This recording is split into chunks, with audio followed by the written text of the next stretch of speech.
రావణాసురుడు భార్య మండోదరి ఒక కప్పగా ఎందుకు మారింది? ఆమె శివుణ్ణి ఎందుకు కౌగిలించుకోవాలనుకుంది? రావణాసురుడి గురించి అందరికీ తెలుసు. ఆయన భార్య మండోదరి గురించి, ఆమె పుట్టుకకు సంబంధించిన వివరాలు చాలా మందికి తెలియవు. చెప్తా వినండి. ఛానల్ని సబ్స్క్రైబ్ చేయడం మర్చిపోకండి. ఒక అప్సరసకి ఒకసారి శివుడిపైన మనసు కలిగి శివుణ్ణి ఎలాగైనా కౌగిలించుకోవాలి అనుకుని పార్వతీదేవి లేని సమయంలో శివుడు ధ్యానంలో ఉన్నప్పుడు వెళ్లి ఆలింగనం చేసుకుంటుంది. అది చూసిన పార్వతీదేవి ఆగ్రహంతో నువ్వు 12 ఏళ్లు కప్పగా జీవించు అని శాపం పెడుతుంది. ఆ అమ్మాయి నేను శివుడి మీద ఆవ్యాజమైన ప్రేమతో చేశాను అని చెప్పి ఏడుస్తుంది.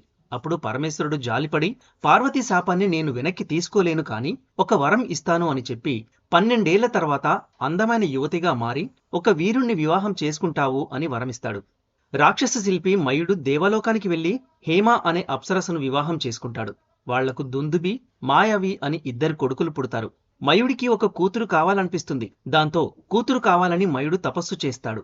పరమేశ్వరుడు ప్రత్యక్షమై ఒక కప్పని తీసుకువచ్చి ఈ కప్పకి ఒక శాపముంది. ఈ కప్ప శాపం ముగిసే సమయం త్వరలోనే ఆసన్నం కాబోతోంది.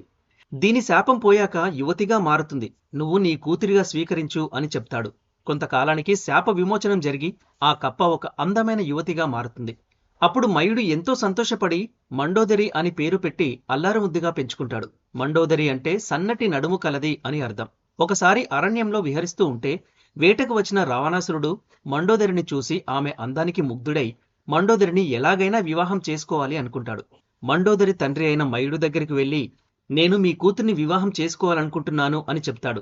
మయుడు ఆనందపడి ఎంతో ఘనంగా వివాహం చేస్తాడు. వీళ్లకు మేఘనాథుడు, అతికాయుడు, అక్షకుమారుడు అని 3 పిల్లలు కలుగుతారు. ఆఖరికి రాముడి చేతిలో రావణాసురుడు చనిపోయాక మండోదరి పడిన బాధ వర్ణనాతీతమని రామాయణంలో సర్గా మొత్తం ఉంది. చదివిన ప్రతి ఒక్కరికి చాలా బాధిస్తుంది.